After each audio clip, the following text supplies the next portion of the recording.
El tema central es la gestión de emociones e iremos trabajando tres elementos básicos en torno a esto.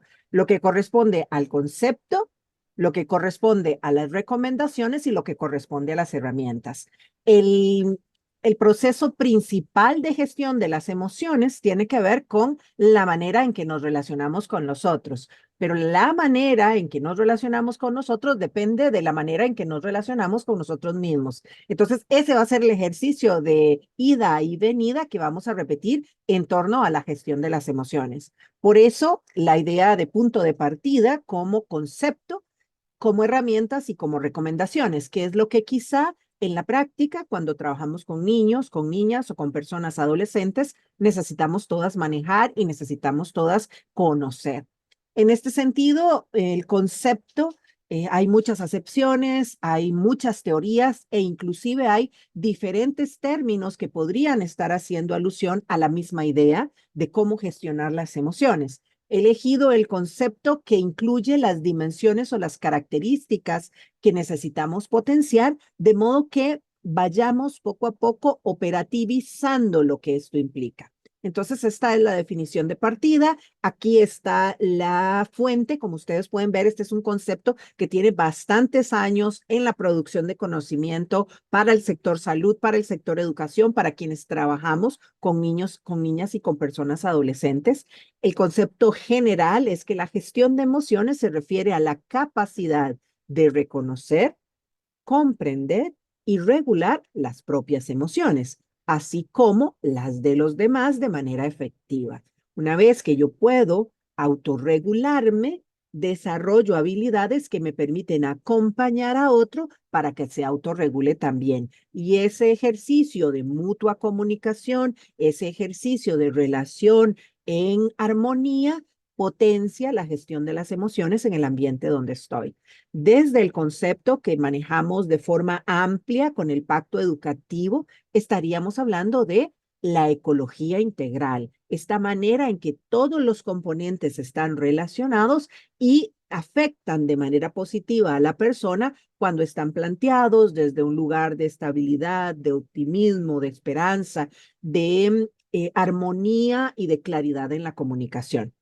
Las habilidades que se requieren para generar esta gestión de las emociones incluyen al menos estas: conciencia emocional, regulación emocional, empatía y la gestión de las relaciones. Estos cuatro elementos son los que estaríamos enfatizando en la presentación. Iniciemos con conciencia emocional. ¿Qué significa conciencia emocional? La capacidad de identificar y comprender las propias emociones y las de los demás. Esto, que quizá es algo que ejercitamos desde que estamos muy pequeños, requiere ser educado, requiere ser formado. Requerimos acompañamiento de personas modelo para poder lograrlo. Quiero compartirles un video que resume o plantea argumentos interesantes de cómo necesitamos conocer a las personas y cómo logramos esto y desde cuál lugar en general las personas asumimos este desafío.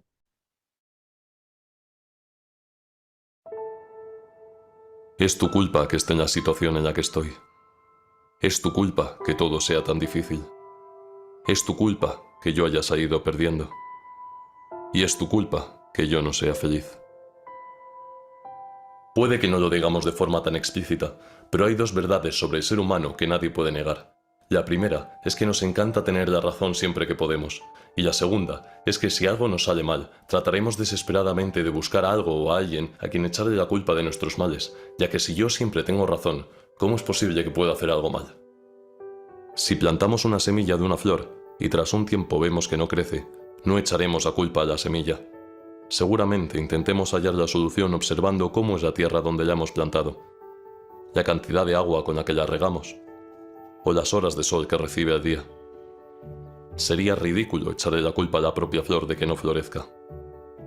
En cambio, si se trata de un familiar, un amigo o simplemente una persona de nuestro entorno, la culparemos rápidamente en cuanto veamos la más pequeña conexión entre su simple existencia y alguna de nuestras aflicciones. Podemos poner como ejemplo al típico empleado vago que echa la culpa al empleado o trabajador de que le metan presión para que realice bien su trabajo, O la persona que echa la culpa de que todo le vaya mal a los políticos que están en ese momento, como si estos manejaran completamente su vida. En ambos casos dirigen su foco de atención hacia algo externo a ellos, sin darse cuenta de que realmente la fuente de su sufrimiento está dentro de ellos mismos, de su actitud y de sus decisiones. Pero obviamente es muchísimo más fácil echar la culpa a otros que a ti mismo, ya que de esta manera no tienes que cambiar nada de ti. Además, culpabilizar jamás tiene un efecto positivo sobre la otra persona, ya que lo que recibe es algo negativo que le convierte en alguien de menor valor a los ojos de los demás. Echar la culpa es un reflejo de nuestro lado egoísta y cobarde, ya que si de verdad quisiéramos que la otra persona cambiara aquello que creemos que hace mal y mejorara, trataríamos de enseñarle con paciencia y amabilidad a cómo hacer las cosas de la manera correcta. Siguiendo el ejemplo anterior, es como si tratáramos que la semilla creciera a base de gritos, golpes y malas palabras. Obviamente, nada bueno va a salir de ahí. En cambio, si la cuidamos como es debido y nos preocupamos por entender qué es lo que necesita para crecer, acabará floreciendo y convirtiéndose en su mejor versión. Y es aquí donde entra la clave para olvidar esta fea costumbre: la comprensión. Según la Real Academia Española, comprender significa encontrar justificados o naturales los actos o los sentimientos del otro. Es decir, la comprensión consiste en profundizar en el comportamiento de la otra persona y entender los motivos por los que es como es y hace lo que hace. A lo largo de nuestra vida nos enseñan a comprender numerosos campos de conocimiento, como pueden ser las matemáticas, cómo hacer presentaciones en público o algún idioma nuevo. Pero jamás nos enseñan a comprender a las demás personas. Por ejemplo, cuando conocemos a alguien nuevo y esta persona no es amable con nosotros o su actitud no nos parece la correcta, solemos pensar cosas como «vaya imbécil» o «qué persona más rara», en lugar de pararnos a reflexionar si actúa así porque le ha ocurrido algo malo hace poco o si es porque está pasando por una etapa dura de su vida. A lo mejor acaba de perder su trabajo, su pareja o a alguien a quien quería y nosotros estamos ahí juzgándole y dando por hecho que esa persona es así. Comprender significa analizar las variables que influyen sobre una persona y dirigen su comportamiento, como si se tratara de una correa que dirige a un animal y que limita su movimiento en una dirección determinada. En función de nuestro entorno y de nuestra forma de ver la vida, esta correa estará más o menos apretada y será más o menos larga, pero en el fondo todos la tenemos en nuestro cuello, solo que nos hemos acostumbrado a ser tan egoístas de pensar que la única correa que importa es la nuestra. En cuanto empieces a ser consciente de cómo las demás personas se ven afectadas por lo que les ocurre, podrás verlas alrededor de sus cuellos sin ningún problema, y tú mismo podrás contribuir a que éstas les molesten menos y se sientan más libres. La comprensión te lleva inevitablemente a la compasión, ya que empatizas con los sentimientos de esa persona y dejas de juzgarla por lo que en un primer momento te parecía obvio. Esto no es algo que se pueda interiorizar con simples palabras, requiere de una mente abierta y de un esfuerzo por tu parte, pero en el momento en el que pongas en práctica la comprensión y la conciencia acerca del porqué de tus acciones y las de los demás, comenzarás a ver cómo todas las piezas encajan en su lugar, y entonces será cuando puedas elegir cómo reaccionar para hacer el mayor bien posible, tanto para la otra persona como para ti. Así que la próxima vez que te encuentres a ti mismo culpando a alguien de alguno de tus problemas, dedica unos minutos a entender cómo has dejado que esa persona te influya tanto, por qué esa persona ha actuado de la forma que lo ha hecho, y qué sería lo mejor que puedes hacer para poner una solución a este asunto. Preocúpate por regar a las personas que te rodean, aunque a veces sea difícil y sientas que no se lo merecen, y de esta forma no solo las estarás ayudando a ellas, sino que el que más beneficiado se verá serás tú mismo. Este espacio de comprender al otro a través de la comprensión de nosotros mismos es lo que hace la diferencia. Y voy a utilizar la metáfora que él nos está planteando de regarte a ti mismo y de regar a los demás como el eje transversal de la conversación. La rutina 1 va a ir haciendo referencia a cada rutina, a los valores, las habilidades asociadas a la gestión de emociones. La rutina 1 que él nos plantea es comprender a las otras personas, desde esta lógica donde comprender es aceptar y que no está planteándonos un ideal, sino el reconocimiento de las relaciones cotidianas, empezando por nuestras propias correas para luego ayudar a los demás. Esta lógica es importante porque lo que nos propone es que gestionar las emociones y la habilidad de entender a las personas no es algo innato. Debe acompañarse, debe educarse intencionalmente, como damos lecciones de español, de inglés, necesitamos intencionalmente organizar cómo se aprende la habilidad de comprender a las otras personas. Nuestro trabajo con niños, con niñas y con personas adolescentes es crear las estrategias para poder mediar este aprendizaje con la misma intensidad que mediamos estrategias para los demás aprendizajes valiosos en la vida. La segunda habilidad centrada en este concepto es la regulación emocional, que es la habilidad para manejar las emociones de manera constructiva, incluyendo la capacidad de calmarse en momentos de estrés y frustración. Cuanto más inmaduro es nuestro cerebro, cuando menos experiencia tenemos en relaciones con otros, más intensos son los momentos de estrés y frustración. Entonces, desarrollar la habilidad para poder resolver estas situaciones de manera constructiva es realmente importante para las personas adultas y para los niños y las niñas. Este es el otro videito, ya luego vamos a tener otros recursos, pero es que me parecieron muy importantes como detonadores de la reflexión inicial de lo que estamos trabajando. Revisemos este otro más asociado con estas habilidades. Método japonés para relajarse en 5 minutos. Todos los días te estresas por muchas cosas. Trabajo, relaciones, familia, cuentas a pagar o lo que la gente piensa de ti. Cierta cantidad de estrés es normal e incluso necesaria, pero en exceso puede afectar tu salud y bajar la calidad de tu vida. No vas a creer lo que te voy a decir ahora. Puedes deshacerte del estrés en cuestión de minutos. Todo lo que necesitas para luchar contra la ansiedad y el dolor de cabeza es solo un método, una antigua técnica japonesa. Te toma menos de 5 minutos y se puede practicar donde sea.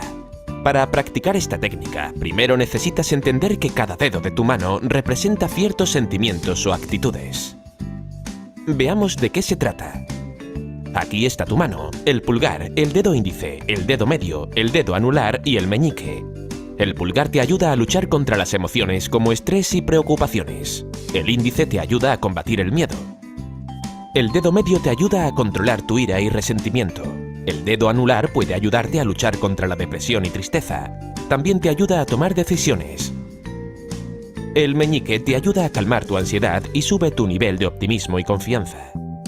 Este dedo representa la autoestima.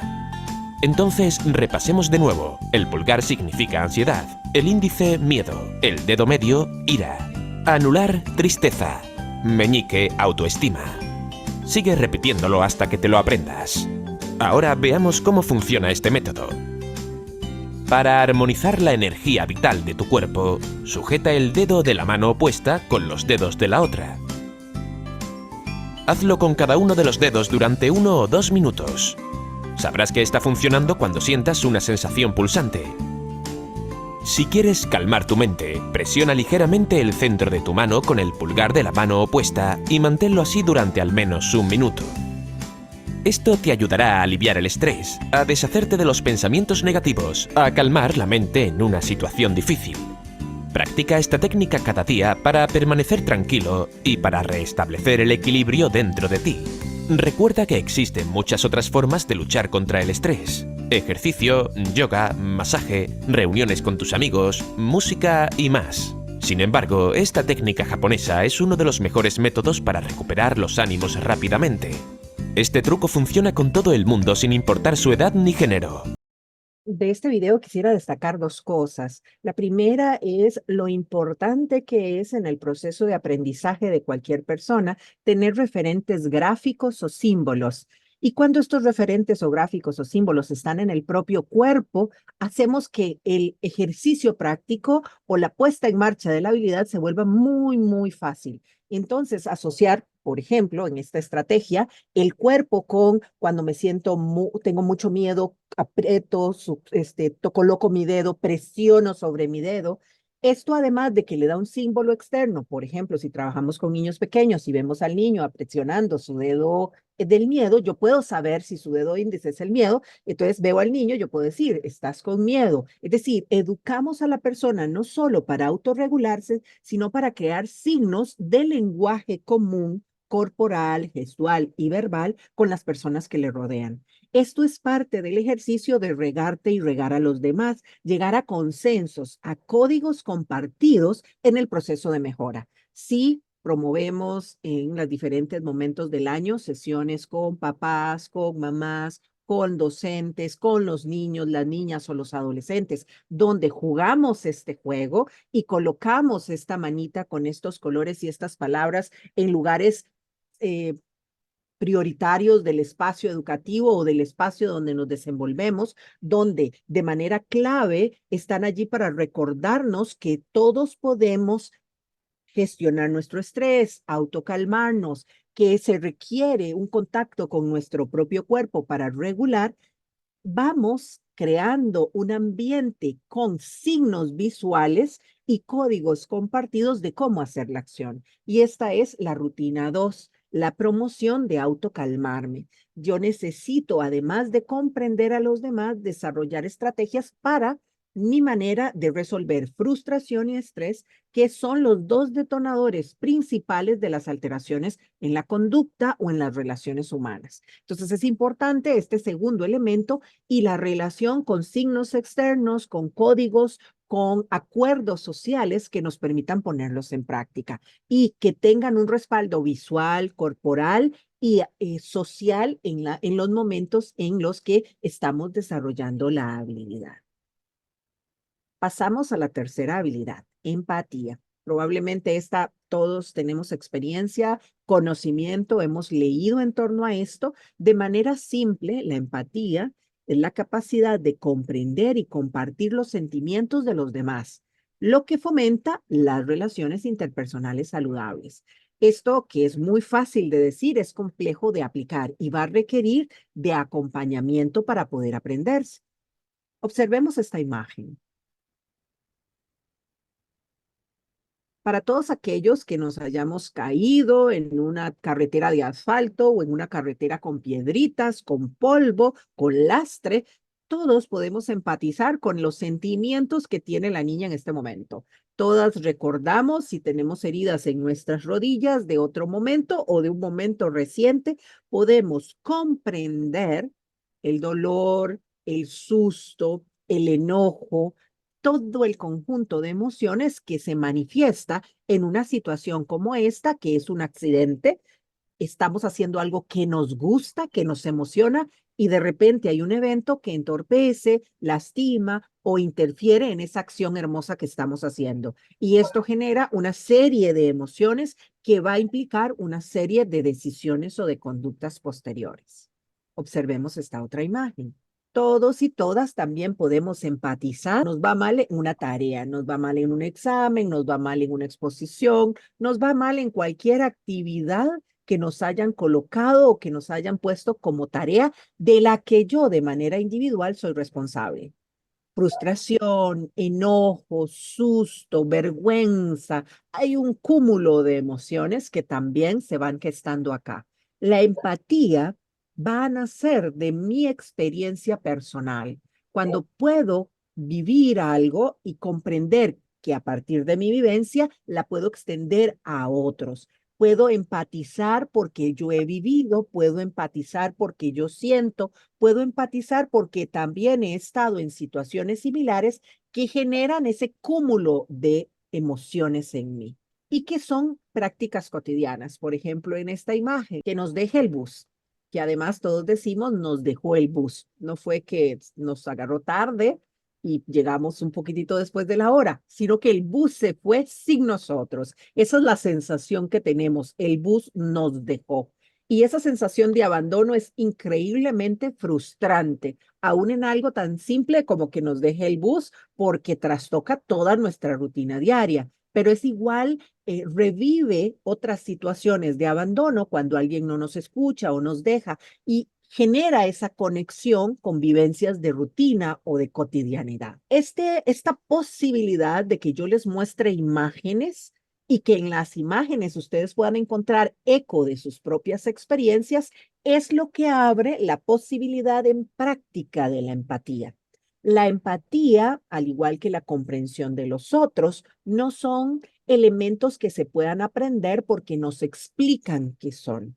necesitamos vivir múltiples experiencias para poder construir maneras de interpretarlo y maneras de aplicarlo positivamente con otros. Y esto es parte de lo importante en relación con la gestión de las emociones. La gestión de las emociones no es algo que yo enseño, no es algo que yo explico. La gestión de las emociones es algo que yo vivo, pongo en práctica y creo escenas y oportunidades para que las personas a las cuales estoy promoviendo este aprendizaje puedan aplicar.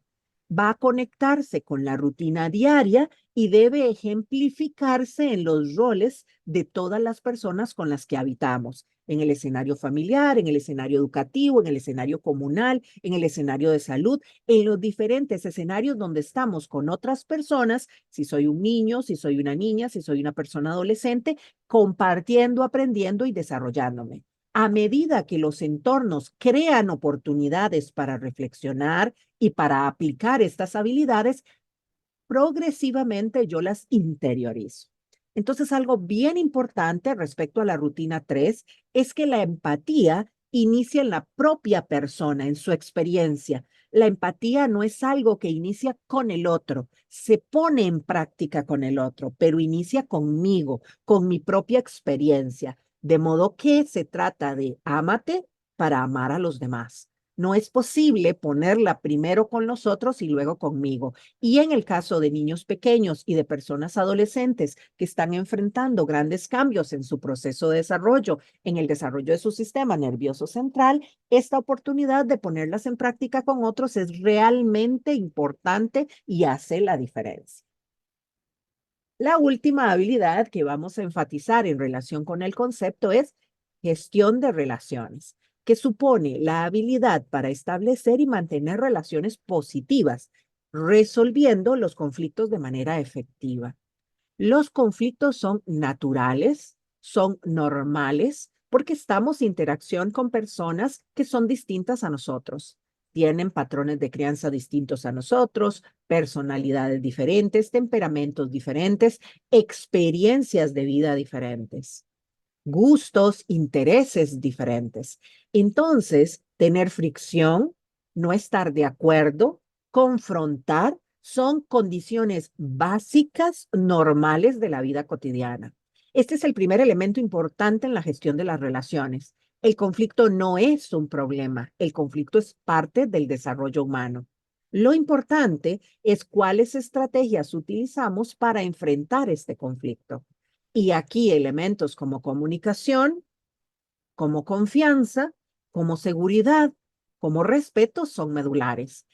Los niños y las niñas, por su flexibilidad, por momento del desarrollo, sistema neuronal, red neuronal, relaciones humanas, personalidad, historia de vida, tienen una gran capacidad, un gran potencial para desarrollar herramientas de resolución de conflictos efectivas, pero necesitan personas grandes que promuevan este tipo de herramientas y necesitan oportunidades para aplicarlas de manera de juego y aventura y también en espacios reales cuando el conflicto emerge en el grupo, poder resolverlo con la mediación de las personas adultas acompañantes o de sus otros amigos.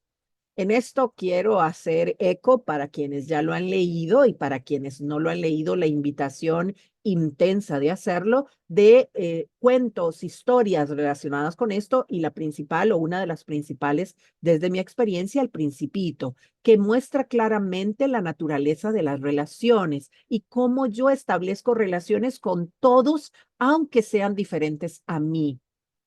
El recorrido del Principito a lo largo del libro lo lleva a relacionarse con personas de muchos tipos, lo lleva a relacionarse con su rosa, lo lleva a relacionarse con las estrellas, lo lleva a relacionarse con el zorro. Elegí el zorro porque creo que es la relación más hermosa o una de las más hermosas que plantea el libro y dos elementos o dos extractos del texto que aluden a esta posibilidad. No era más que un zorro, semejante a 100,000 otros, pero yo le hice mi amigo y ahora es único en el mundo. Esta es la base de las relaciones y de la gestión de las relaciones. Todas las personas somos distintas, y somos iguales porque somos de la especie Homo sapiens sapiens. Pero la particularidad que da el amor, la cercanía, la fraternidad, la convivencia, nos hace únicos para las personas con las cuales establecemos o creamos lazos de amistad, lazos de fraternidad. Y esto es realmente importante cuando estamos en la etapa de la niñez, de la adolescencia, pero no termina de ser importante allí. Es importante hasta la etapa de la edad adulta mayor. La otra frase que quise destacar, tener un amigo es un verdadero privilegio. Y si uno se olvida de ello, se corre el riesgo de volverse como las personas mayores que solo se interesan por las cifras y los números. Y esta es una crítica a la visión rígida, a la visión reduccionista y no a esta visión de ecología integral que estamos proponiendo en Fratelli Tutti, en el Pacto Educativo Global, en la Laudato Si, en todas las propuestas de educación activa, de educación inclusiva, en todas las propuestas de salud integral, de educación integral, en todas las propuestas de cumplimiento al enfoque de derechos. Estos principios son los mismos. Los marcos filosóficos que alimentan prácticas que defienden lo humano, que defienden lo particular y que acentúan el valor de la persona indistintamente del lugar, la especialidad o el marco de trabajo en que se generan, tienen estos elementos en común. Promueven a la persona al centro. Entonces, la rutina 4 tiene que ver con educa la lengua, el rostro y las manos para ser amigos y amigas. La esencia que necesitamos aprender para la gestión de las relaciones viene del uso de la palabra, la comunicación asertiva, y por eso la lengua es tan importante. El rostro, es nuestro comunicador y conector más importante con las otras personas. Yo necesito revisar mi rostro y educar a mi rostro para que comunique los mensajes positivos para el otro. A veces los gestos de desprecio son más lesionadores que cualquier palabra. Los gestos de disconformidad, los gestos de no aceptación. Entonces, cuando somos una persona adulta, consciente del impacto en niños, niñas o adolescentes, hay que educarnos en cómo nos comunicamos verbalmente, pero también y con mucha intensidad, cómo nos comunicamos a través de nuestra gestualidad, principalmente nuestra cara, que es nuestro signo o nuestro enlace de comunicación con las otras personas. Y las manos, porque hay que hacer, hay que actuar, hay que tocar, hay que tener ternura. Ese es el accionar completo para ser amigos y amigas, que sería una finalidad humana tan importante como comer, como dormir. Para un niño y para una niña es tener un amigo o una amiga.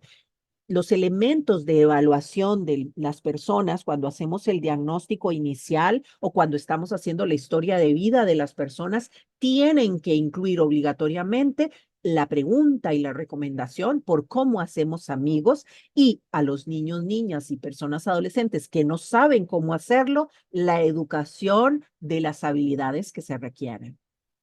Estas 4 habilidades, precisamente lo que están planteándonos es exactamente este mensaje que les decía es medular y que nos planteaban desde el inicio de la sesión de hoy, que tiene que ver con regar, con alimentar con agua cuando necesitamos este acompañamiento. Regar la planta, como vimos en el primer video, es fundamental. El sol, el agua, los alimentos, la tierra, el entorno donde suceden las relaciones y donde estamos las personas es determinante. La habilidad de regar es que el agua fluye y cubre todas las partes de nuestro cuerpo, todo nuestro accionar. Y por eso debe iniciar en nuestra propia experiencia, en nuestro propio cuerpo. Cuando estamos tan confortables, estamos relajados, nos gusta nuestra existencia, nos gusta lo que estamos viviendo, nos gusta lo que hacemos, podemos ampliar la regadera y compartir esta agua, esta sensación, estas habilidades con otras personas de nuestra misma edad, de edad diferente, de nuestra misma profesión, de profesión diferente, de nuestra misma cultura, de una cultura diferente. Esta posibilidad de abrazar el cuerpo completo, primero el propio y luego el de los demás a través de una gestión positiva, es lo que estaríamos promoviendo o entendiendo como gestión de las emociones desde el concepto que hemos planteado en la presentación. A la luz de este concepto, entonces, trabajemos herramientas, recomendaciones, que serían ese pincel, esa tijera, ese martillo, ese camión, esas herramientas, esa computadora, todo el conjunto de herramientas que en lo humano creamos para generar vida, para generar oportunidades, para generar aprendizajes. Elegí el pincel multicolor porque esos somos las personas adultas que nos relacionamos con niños, niñas y personas adolescentes. Somos la posibilidad de crear aprendizajes diversos, inclusivos y armoniosos que promuevan la convivencia positiva aún en los entornos más adversos, porque no estamos hablando desde la idealidad. No es crear entornos perfectos, emocionalmente perfectos, completamente sin falla. No, no, no. Es crear relaciones positivas aún en un entorno adverso, negativo y en una realidad difícil, porque ahí es donde tiene más sentido la posibilidad de creación y la posibilidad de colores. Algunas de las herramientas que al mismo tiempo son recomendaciones que la literatura plantea, se las voy a organizar para personas adultas y para niños, niñas y personas adolescentes. El primer ejemplo, cuando estamos hablando de los procesos psicosociales de las personas, es por supuesto la terapia cognitiva conductual en términos de aprender a regular la conducta y aprenderlo con otros. Esta es una posición teórica, hay 10 más, pero lo importante, lo que quería destacar de esto es que hay estrategias prácticas que las personas adultas podemos utilizar para identificar cuando un pensamiento negativo emerge y desafiarlo, transformarlo en otra cosa, desde la visión del optimismo, desde la visión de la propia apreciación. Y esto ayuda a regular la emoción y nos potencia la resolución de problemas. Les coloqué un artículo que podrían revisar en este sentido. ¿Qué es lo importante acá? Que si me corresponde trabajar con familias, si me corresponde trabajar con personal docente, con personal que trabaja con niños, con niñas o personas adolescentes, mi lugar de mediación es proporcionar estas estrategias prácticas. Es mediar, siempre iniciar y siempre terminar, siempre en el centro, dar una recomendación, un ejemplo, una idea que pueda poner en práctica la persona en su vida diaria. La técnica cognitiva conductual, en esencia, esta terapia, lo que va a hacer es centrarnos en los patrones de pensamiento. El pensamiento es un precursor de la acción. Si yo voy bajando las gradas y voy pensando, me voy a caer, me voy a caer, me voy a caer, pueda que me caiga y confirme que era un riesgo y que yo no puedo bajar gradas. Pero si yo voy bajando las gradas y ese mismo espacio, el pensamiento es, camina con cuidado, camina despacio y así puedes bajar las gradas. Es el mismo acto, lleva el mismo tiempo, pero tiene un resultado completamente diferente en nuestras emociones. De manera natural, por las experiencias y los contextos adversos a los que pertenecemos, lo que aflora de manera automática es el pensamiento negativo.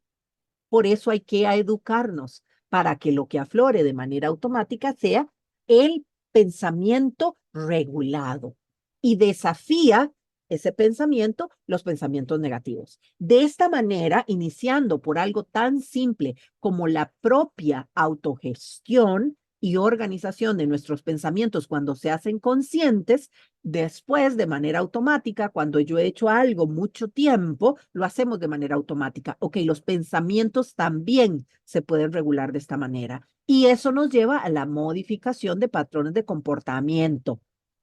Esta actitud negativa frente a la vida, yo la aprendí y la practico.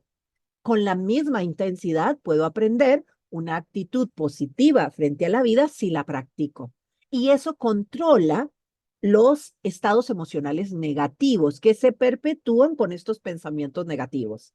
Vean que estamos hablando entonces de el desarrollo de habilidades de afrontamiento y volvemos al segundo elemento del segundo video, el estrés. Y por eso esos dos videos igual se los recomiendo que como detonadores de una sesión y podemos ver 2 o 3 veces porque siempre podrían analizarlo desde aristas distintas. Recursos audiovisuales simples, cortos, adaptados a la edad de las personas, son los mejores elementos precisamente para identificar, cambiar patrones de pensamiento y de comportamiento. La clave es la rutina. Por eso hablamos de rutina. Rutina tiene que ver con repetición, convivencia cotidiana, no con explicación, no con presentación, sino convivencia sistemática, progresiva y paulatina a lo largo del tiempo y las interacciones. Para aplicar esta terapia, yo puedo recomendar, si tengo el caso de las personas adultas que me rodean, puedo recomendar, mira, te recomiendo hablar con una persona ya formal en terapia individual, porque vemos que la persona está demasiado atribulada con su frustración, con su estrés, con su cotidiano. Pero también yo puedo generar una terapia individualizada no médica, no psicológica, sino social. Y tiene que ver con la creación de entornos amigables, la pedagogía del ambiente. La pedagogía del ambiente con los signos externos educados para la gestión de las emociones son maravillosas porque son permanece en el espacio. Si yo lo uso en la casa, en el cuarto del chico, está tal muñequito que es el que toca todos los días, o está la frase en la refrigeradora, que es la que vemos, o está la foto en la puerta, que es la que nos anima cuando vamos a salir, o está en el mensajito en el WhatsApp, o en el espacio educativo, está en la mano de colores, está en la palabra que permanece, está en el espacio con la bandera tal, está en la flor tal, está en la imagen de María, está en los diferentes elementos que podemos utilizar para promover la gestión. Y también las técnicas de autogestión. La autogestión no es como en las películas para hipnotizar a las personas para hacer cosas extrañas, sino precisamente este pensamiento, este mensajito, esta voz en nuestro pensamiento que vayamos educándola para que si tiene que decir cosas negativas, también diga positivas y luego sustituya progresivamente el pensamiento automático hacia optimismo. Esto es una actitud positiva. La actitud positiva, la manifestación final es la disposición conductual, pero inicia por el pensamiento y la emoción. La persona tiene que sentirse validada, segura, acogida para poder generar pensamiento automático positivo. Y entonces esa autogestión, esta repetición de ciertos mensajes de usted es poderoso, usted es excelente, usted es hermoso, y que los digamos con sinceridad para nosotros mismos y para los demás, tienen un efecto importante. No suficiente porque ocupamos al entorno, pero un efecto realmente importante. Se trata de la gotita en la roca. La gota en la roca sí deja huella, sí genera la transformación. Entonces, de esto se trata esta primera recomendación. La terapia cognitiva conductual es el marco teórico, pero la filosofía que está detrás es la que nos interesa. Nuestro pensamiento y nuestra conducta pueden educarse. Esto es lo más importante. No están allí por default y no importa el escenario de la persona, su historia o el entorno adverso,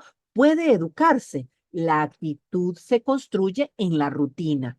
Entonces, solo esto es un pensamiento positivo que habla de la esperanza y la oportunidad. Otra recomendación que la literatura plantea es el entrenamiento de habilidades sociales, como un programa o una estrategia sistemática donde aprendemos habilidades de comunicación efectiva, de resolución de conflictos, de empatía. Recordemos que estas 3 cosas no se aprenden porque alguien nos explica qué es, sino porque lo vivimos y porque tienen signos externos y prácticos para hacerlo. Entonces, yo como una institución educativa, como una institución docente, como una institución de salud, como una familia, establezco premisas que vamos a aplicar todos. se moldean en la práctica y en las relaciones. Los niños, las niñas y las personas adolescentes las aplican de manera maravillosa cuando son cotidianas y son honestas, son sinceras y son coherentes. Esto es todo el modelo de aprendizaje que llamamos la gestión de los límites o la regulación o la autorregulación. Entrarían allí. Les dejo también un artículo que pueden revisar si les interesa el tema. ¿Cuáles son las características clave de este entrenamiento de las habilidades sociales? Comunicación efectiva y resolución de conflictos. Cada uno de estos temas podríamos hacer una conferencia solo de ellos dos. Creo que son la clave de mucho de lo que sucede en un escenario educativo, de mucho de lo que sucede en un grupo. Y si a eso le sumamos la empatía, realmente tenemos el trío maravilloso de la transformación en las relaciones sociales. Para la comunicación, lo que se trata es de expresar nuestros pensamientos y sentimientos de manera clara y respetuosa. Esto no es simple y aquí es donde los más pequeñitos van a ocupar mucho acompañamiento porque su expresión es corporal. Pero cuando ya estamos frente a una persona adolescente que ha tenido educación para su conducta, para su actitud, para su gestión de emociones, lo puede hacer ya ahora sí, con menos cuerpo, más voz. La parte respetuosa también se construye desde la propia experiencia hacia afuera. Si los demás han sido respetuosos, me han mostrado ternura, me han mostrado comprensión y compasión, yo también lo hago. No podemos pedirle al otro lo que no ha recibido. Y en el caso de niños, niñas y personas adolescentes, esto es determinante. Vimos con la empatía, primero con nosotros para poder ser empáticos con los otros. Y la resolución de conflictos tiene que ver con las estrategias. Los conflictos son normales, dijimos, parte de la rutina de la vida. Ok, ¿cómo los resolvemos? Prácticos, con ejemplos prácticos. Ya vamos a ver otras estrategias ya desde el plano de las niñas y de los niños, pero en el caso de las personas adultas ayuda mucho la confrontación con situaciones reales. La foto de la niña que se cae, la foto de dos niños peleando, un cuento sobre un esposo que pelea con una esposa. Estos elementos concretos, que son un evento separado sobre el cual podemos reflexionar, ayudan un montón. Hay muchísimos recursos en Internet para lo que es potenciar estrategias para esto y para que nos ayuden entonces en las relaciones cotidianas. Las dos que se destacan más y que son realmente importantes tienen que ver con el role playing. Ustedes saben, crear personajes y crear escenas y reflexionar al respecto es súper importante. Toda simulación es una oportunidad de aprendizaje sin culpa, sin enojo y divertida. Le quita esos tres elementos que en la vida real va a tener culpa, va a tener enojo y no es para nada divertida. Pero en el role playing, en las escenas de aprendizaje simuladas, realmente podemos hacer esto. Y por supuesto, los grupos de apoyo. Y cuando hablamos grupos de apoyo, no estoy hablando de algo estructurado y complejo, no, es tener tres amigas con las que hablamos, es tener una sesión donde nos reunimos todas las mamás que tenemos chicos en séptimo año, es tener otra café donde nos reunimos los papás que tenemos chicos en el equipo de básquet, es estos espacios de grupos donde hay otros humanos que comparten mi estilo familiar, mi vida, tienen características comunes a mi cotidiano y entonces yo me puedo correlacionar con ellos y generar apoyo. Estos grupos tienen que tener premisas y las premisas tienen que tener que ver con comunicación efectiva, con empatía y resolución de conflictos. Y por eso es que se vuelven un grupo de apoyo. Y finalmente, la tercera recomendación cuando hablamos de la gestión de las emociones con las personas adultas es el mindfulness. Sé que lo han escuchado, es súper famoso. En realidad es una manera, una palabra que representa cosas que hemos hecho a lo largo del tiempo. En muchas filosofías tiene nombres diferentes, en muchas teorías tiene nombres diferentes, pero lo que al final nos interesa es que es la práctica de concentrarnos en una cosa por un momento para autorregularnos, para calmarnos, para enfocarnos. La posibilidad de detenernos por unos minutos o varios minutos para tomar conciencia de lo que está sucediendo, reconocer las emociones que están sucediendo y regular la posible respuesta, una respuesta no impulsiva, sino reflexiva al lugar de la escena que estamos viviendo. Entonces puede incluir momentos de relajación privados, personales, íntimos o estrategias en el cotidiano. Cuando me enojo, ¿cómo me detengo? ¿Qué elementos puedo tener? Y volvemos al video de la regulación a través del contacto con los dedos de la mano, que tienen símbolos y que nos ayudan en la autorregulación. Son estrategias de atención plena pequeñitas, pero para que la atención plena funcione, tenemos que entrenarla, tenemos que practicarla. Estas son las tres características claves de mindfulness: conciencia plena, aceptación y enfoque en el presente.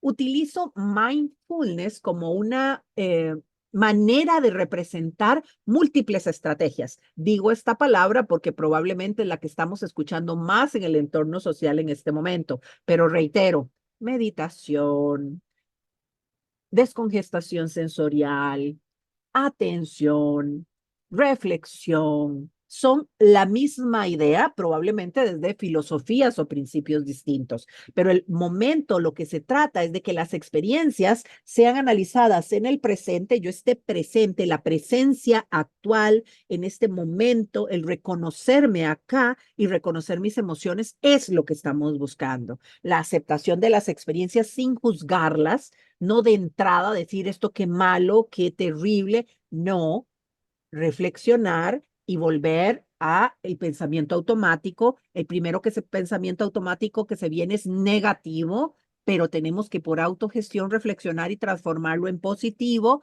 Aún en las situaciones adversas hay una manera de enfrentar la misma situación con otro tipo de actitud y el enfoque en el presente de concentrarse en el momento y en lo que podemos hacer más que preocuparnos por lo que ya sucedió o que vamos a hacer mañana.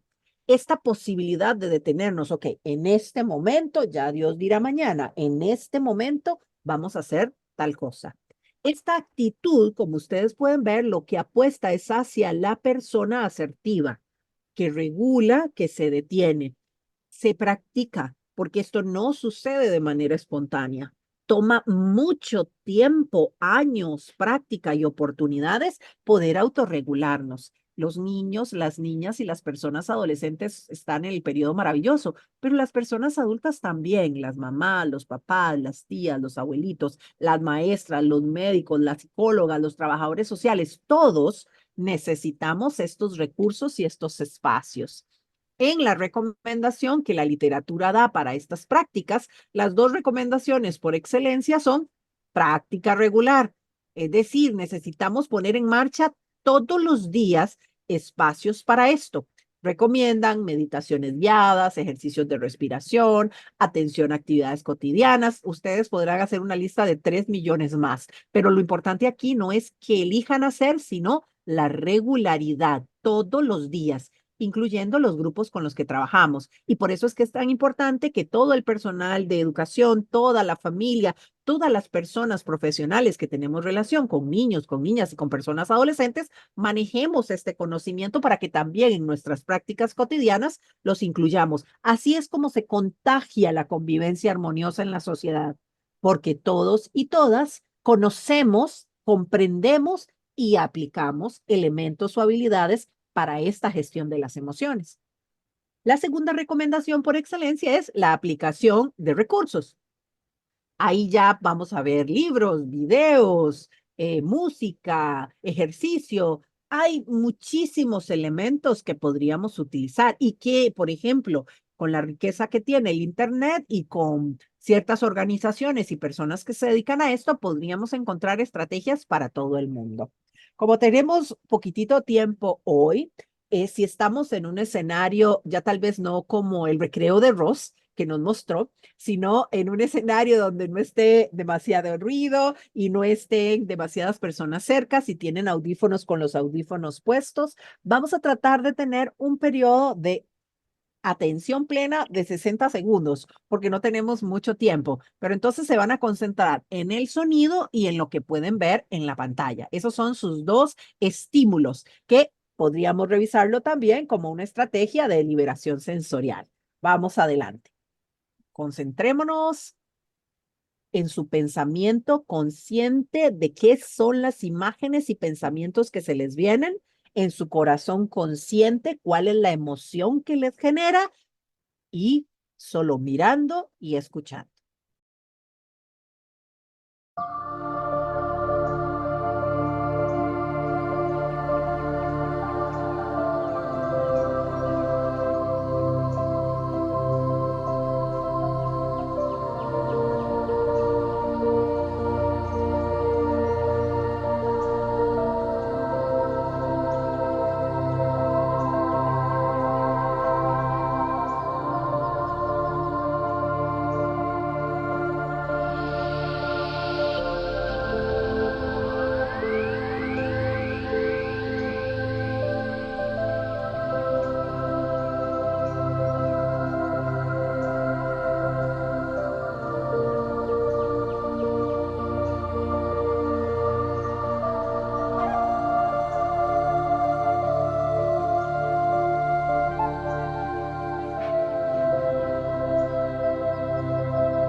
Muchas gracias. ¿Qué es lo maravilloso de la atención plena? Que el sentido del tiempo cambia. Cuando trabajamos con niños, con niñas, cuando tenemos nuestras vidas con rutinas tan llenas, el tiempo es un elemento muy importante. Con atención plena, lo que hacemos es que le damos un sentido diferente al tiempo.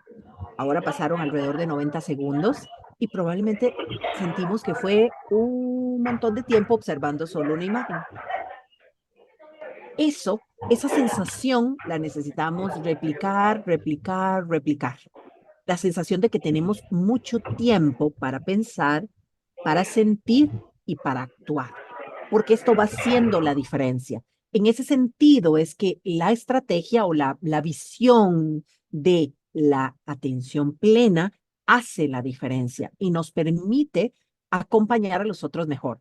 Hacer estos ejercicios con los chicos diariamente. Los buenos días empiezan con un ejercicio de atención plena. Eso se puede volver una práctica cotidiana en todos los colegios. O terminan los buenos días con un ejercicio de meditación simple de 30 segundos, de 90 segundos, porque son niños, niñas o personas adolescentes. La persona que tiene a cargo el grupo y está a las 10 de la mañana, a las 10 de la mañana es nuestro segundo momento de 30 segundos, silencio, escucha, mirar la figura, presionar los dedos, tiene que ser parte del currículum. No es a veces o no es porque haya una persona que le gusta.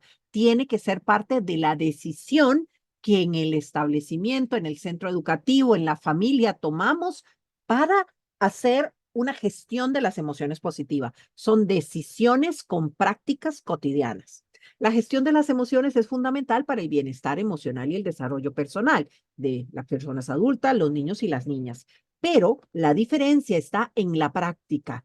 Si no la practicamos, si no ponemos en marcha estrategias y si no se hace todos los días de manera rutinaria, como cualquier otro aprendizaje, bailar, cantar, matemáticas, inglés, no va a funcionar. Tenemos algunas ideas, vamos a aplicar algunas cosas, pero el impacto no va a ser el que estamos planteándonos. La invitación permanente cada vez que trabajamos esta iniciativa, este tema con los grupos es cuándo puedes iniciar. Porque la maravilla de esto es que no necesitamos dinero ni recursos, podemos iniciar inmediatamente, ya mismo, tomar la decisión a partir de que estamos en la sesión, en el espacio, en la conversación y empezar a aplicar una práctica a la vez hasta que logremos integrar todos los elementos. Estas son 3 de las recomendaciones que la literatura plantea para personas adultas. Ahora quisiera plantearles las 3 más recomendadas para niños y para niñas. Hay muchísimas más, pero les estoy destacando lo que la literatura tiene como elementos más recientes. En el caso de niños, niñas y personas adolescentes, la primera recomendación es de lo que hemos estado conversando, educación emocional. ¿Qué es la educación emocional? La educación emocional es integrar a los elementos del currículum educativo estas maneras o estas habilidades como la conciencia emocional y la empatía, prácticas para lograr conciencia emocional y empatía como si fueran matemáticas. Entonces, de 7 a 7:40 tenemos matemáticas. Ok, de 7:40 a 8:20 tenemos conciencia emocional. O todo profesor o profesora, antes de iniciar su espacio, su campo de investigación, su campo de estudio, tiene 5 minutos de práctica de empatía con un ejercicio, un juego, un ejercicio práctico, una conversación, el diálogo. ¿Cómo vamos a hacer esto? Es decir, empezamos a hablar desde la gestión de las emociones como parte del currículo. Recuerden que uno de los desafíos de la educación hacia el siglo XXI no es el contenido. Uno de los desafíos, el más importante de la educación hacia el siglo XXI es las habilidades, el desarrollo humano. Y esto supone los 3 elementos, los 4 elementos que conversamos en torno a el concepto de gestión de las emociones. Tiene que ver con la empatía, la comprensión del otro, la gestión de las relaciones, y todo esto tiene que ver con lo que estaríamos entendiendo como educación emocional en un grupo de niños y niñas. Las características más importantes de esta educación emocional son el desarrollo de la conciencia emocional, las habilidades de regulación emocional y las habilidades de empatía, cultivo de la empatía y de las habilidades sociales. Recordemos que todo esto tiene que ver con práctica. Yo promuevo la capacidad para identificar y nombrar emociones propias y ajenas. Así empezaríamos con la riqueza lexical, pensamiento, emoción, el fomento de la regulación, que tiene que ver con las estrategias, estas estrategias, presión del dedo, respiración, los buenos días con pensamiento positivo, el de enfrentar los pensamientos automáticos negativos, el construir actitud positiva, optimismo, la visualización de lo que queremos alcanzar, estas cosas que hacemos muchísimas personas, pero que no lo hacemos de manera sistemática como parte de la rutina diaria de un centro educativo, de la rutina diaria de una familia. Esto hace la diferencia para los chicos y para las chicas. Y cada una de estas estrategias las podríamos profundizar y elegir cada año cómo vamos a crecer en esta dirección. Vean que todo esto tiene que ver con autocuidado, que es un elemento que estuvimos trabajando y revisando de forma muy intensa en los años que estuvimos con más presencia de COVID en nuestras comunidades y países. La segunda estrategia, por supuesto, tiene que ver, como hablamos en la persona adulta, el role playing y la simulación. En el caso de los niños, además, este role playing o esta simulación se potencia con los personajes que vienen de cuentos y de literatura. Entonces, lo que vamos a usar es estos cuentos, estos libros, estos textos, pero con temas emocionales que ayuden a niños, niñas y personas adolescentes a identificar primero, siempre primero identificar, no para mí identificar qué es lo que el otro está sintiendo, qué es lo que el otro está haciendo y luego comprenderlo en relación conmigo, así como poder crecer en prácticas de empatía hacia los demás. Les dejo ahí algunos de los artículos, hay muchísimos más que podrían revisar. En este ejercicio o en esta recomendación asociada con los cuentos y la literatura infantil como recursos valiosos para el proceso de construcción o de desarrollo de la gestión de las emociones, lo más importante, como les menciono, es la parte de identificación con los personajes, el aprendizaje modelado, es decir, al convertirme en otra persona, al actuar en otra escena, al darme la oportunidad del cómo sí yo puedo aplicarlo y manejar situaciones emocionales difíciles a partir de la experiencia del personaje. Entonces, no me está sucediendo a mí, me libero, como decía en el caso del adulto, del miedo, la vergüenza, la angustia, porque es un juego, pero realmente puedo construir situaciones emocionales difíciles que podemos resolver. Y por supuesto, la parte de facilitación de conversaciones. Esto es lo más valioso. Las conversaciones no formalizadas que estimulen discusión, reflexión sobre las emociones y los comportamientos de los personajes, porque al hablar del otro no tiene que ver conmigo, yo soy más libre, me libero de la inhibición y al liberarme de la inhibición puedo abrir el espacio para la exploración y el aprendizaje. Entonces, realmente el recurso de cuento infantil y de literatura hace la diferencia en el proceso. La lectura en grupo ayuda un montón, además de que es maravillosa potenciadora de las habilidades de lectura. Esta debería ser una práctica cotidiana, lectura en grupo. Todo el mundo debería empezar su clase con una lectura de 10 minutos en grupo, es decir, inicia una persona, continúa la otra, con base en el tema que estemos trabajando, porque este espacio de respeto, de construcción colectiva, de cooperación, aunque sea que estemos hablando de temas que parecieran no tener que ver con emociones, como las propiedades químicas de los productos, o si estamos hablando del presente perfecto, o si estamos revisando las montañas de América, aunque estemos leyendo de esos temas, el espacio emocional que se gesta es desde la visión colaborativa, empática y de grupo. Esto ayuda un montón al proceso y además suma a una visión de promoción de la lectura y la escritura integrales. Y otro de los recursos que se recomiendan en la literatura es la biblioteca emocional. Es decir, garantizar que en el acceso a recursos de los chicos hay recursos donde genuinamente se eligieron porque permiten esta discusión, esta reflexión, este enfrentar situaciones difíciles de carácter emocional. Textos, libros, videos, canciones que abordan diferentes emociones y situaciones emocionales. Las canciones son maravillosas porque los chicos disfrutan mucho de la música popular de muchos géneros y realmente se pueden convertir en recursos de aprendizaje de cualquier campo de estudio o investigación y de paso gestores de emociones positivas. He colocado algunos de los textos famosos, El monstruo de colores probablemente es uno de los más famosos, pero igual hay mucha de la literatura disponible, pero pues hay que ir a revisarla o descargarla de internet o comprar los libros para ir creciendo todos en esto, que los recursos que les damos a los chicos sean cuidados y estén completamente intencionados a una investigación temática, a un campo de estudio, pero también que incluyan la reflexión en torno a las emociones y los comportamientos humanos.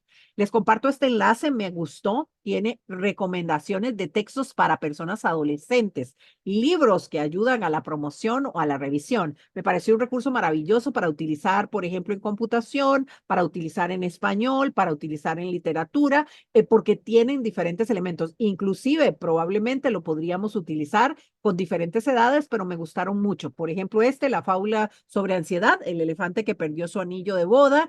Obviamente recomiendan al Principito, sin ninguna duda, yo también lo creo, por la complejidad que tiene, y hay otras muchas historias en este sentido. Entonces, este recurso, que es un recurso muy valioso, podríamos trabajarlo, intencionar en nuestros espacios y recomendar a las familias, porque ese es el otro elemento, las familias tienen que tener acceso a esta información dentro de nuestros espacios de acompañamiento a la familia, lo que se podría estar haciendo con los chicos y con las chicas.